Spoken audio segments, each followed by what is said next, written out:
And welcome back, folks. Professor Almeida here to show you how to practice for your IC3 exams in GMetrix. Now, GMetrix is completely free. You can get to it at gmetrix.net. And if you're here for the first time, go ahead and sign up for an account. Again, it's completely free. I would use the same email address that you're using for our class. Once you've done that, go ahead and sign in. You want to make sure that you have a good internet connection when you're doing this. So if this is your first time in GMetrix, I would recommend checking out the user guide. If you need help, it's right there for you. The next thing you want to do is redeem the access code. I've provided that in our Canvas class site. So if you're going to our site in Canvas on the home page, you should see the access code there. You can select and copy it and then paste it into GMetrix. Let me show you where to paste it. Okay. On the left, you'll see redeem. Click on it, and then you can just paste the access code right here and then click or tap on redeem. To get started with a new test, choose Start New Test on the left, and we're going to go with the IC3 GS5 or Global Standard 5. And you'll see each of the three IC3 exams here: Computing Fundamentals, Living Online, and Key Applications.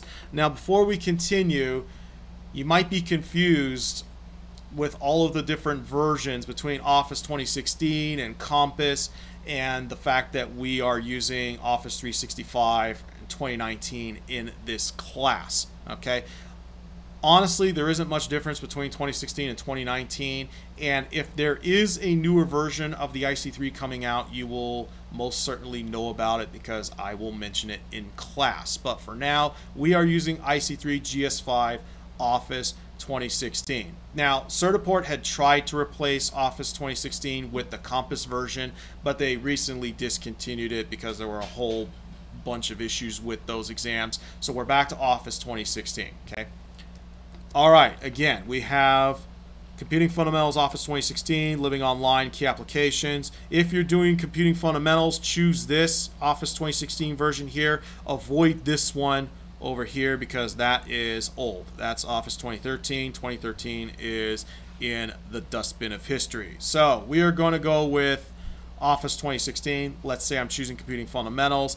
There are those Compass exams I was telling you about. We're not doing that anymore, so we're back to Office 2016. And just to illustrate, let me come back here. Here's Living Online. Again, there's the Office 2016 version, and then Key Applications. Again, same thing. Now, you've probably noticed that there are two different versions of each exam, or two different modes. Okay, so let's say I'm going with test 1 here. You'll see there's two different modes, right? There's training mode and there's testing mode. If you're starting out on an exam for the first time, I would go with training mode. Okay, training mode is not timed, and if you get something wrong, it will show you what the correct answer is and why the wrong answers are wrong. Again, not only is it important to understand why the correct answer is correct, but also why the wrong choices are wrong. Okay, so make sure you understand that. Practice first in training mode and then try out testing mode. Testing mode simulates the live exam. You're going to have 50 minutes. It's not going to tell you whether you're right or wrong as you're taking the exam. You'll get all of that at the very end. Passing on these exams is 700. If you are practicing for the real IC3 exam in class, you want to try for an 850. Okay, that gives you a little buffer room. But passing is 700.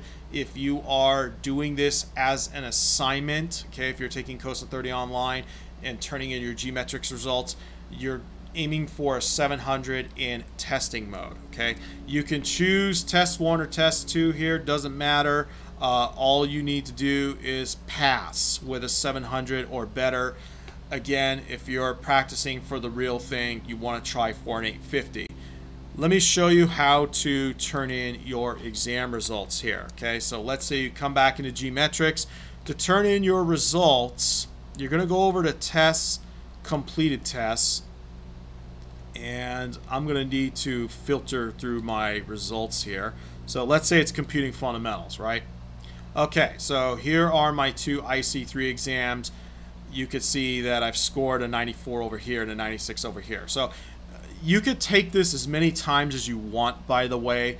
All you have to do is just post up passing results here. So let's say I choose this one, okay?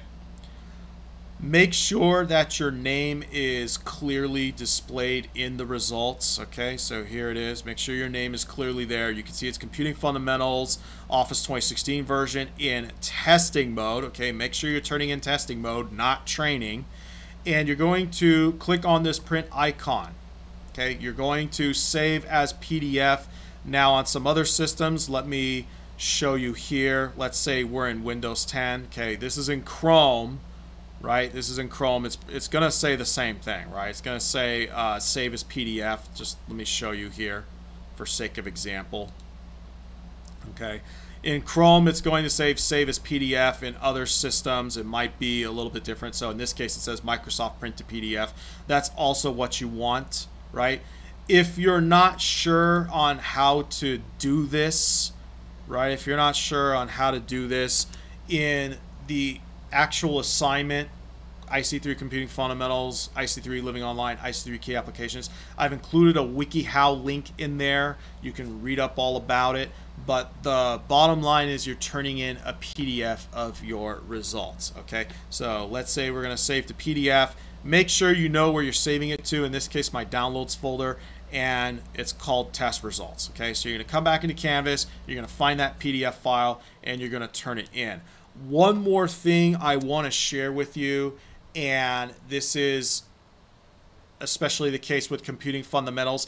You might see some old references to Windows 7 or 8 in there. You might be asked to move about the control panel. Now in Windows 10, they've largely hidden the control panel, and they're going to be taking it away in future versions, but let me show you how to get there just in case. All right, so I have Windows 10 open right here, so let me go ahead and move this out of the way.